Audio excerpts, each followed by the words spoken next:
Magandang gabi po, Luzon, Visayas at Mindanao. Abot sa 3 milyong pisong halaga ng pera, alahas at gadget ang tinangay ng isang kasambahay mula sa kanyang mga employer. Ipinost pa raw ng suspect online ang ilan sa mga ninakaw na gamit. Masama ang loob ng mga amo dahil parang kaanak na raw ang turing nila sa kasambahay na halos 2 taon nang naninilbihan sa kanila. Nakatutok si Emil Sumangil. Eksklusibo! Itinuring ng hindi iba ng pamilya Luna ang kanilang kasambahay na si Mirna Zamora. Magdadalawang taon na dapat ngayong Oktubre sa kanyang amo si Mirna. Pero nitong Miyerkules Santo, pagkakataong wala ang kanyang mga amo, bigla ang umalis si Mirna sa kanyang pinagtatrabahuhan, tangay umano ang pera, alahas at iba pang kagamitan ng kanyang amo. Kinasuhan na ng qualified theft si Mirna at ayon sa investigasyon, nasa 3 milyong pisong cash, mamahaling mga alahas at mga gadget ang tinangay umano ni Mirna mula sa cabinet ng kanyang amo matapos niyang madistrongka ito gamit ang screwdriver.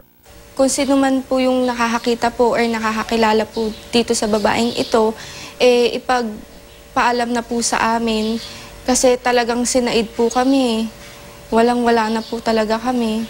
Kinabukasan pagkatapos maganap ang nakawan, pinost daw ni Mirna ang mga larawang ito sa kanyang Facebook account.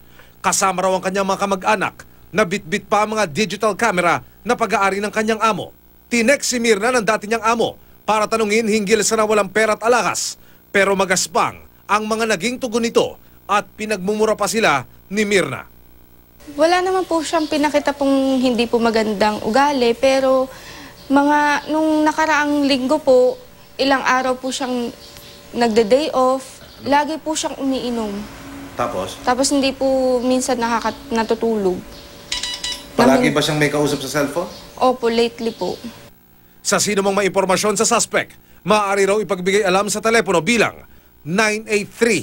983-4910. Ito naman ang paalala ng pulisya. Huwag kaagad magtitiwala kasi yung pagtitiwala hindi naman po kaagad yan nabubuo sa isang araw lang at iiwan na ang katulong.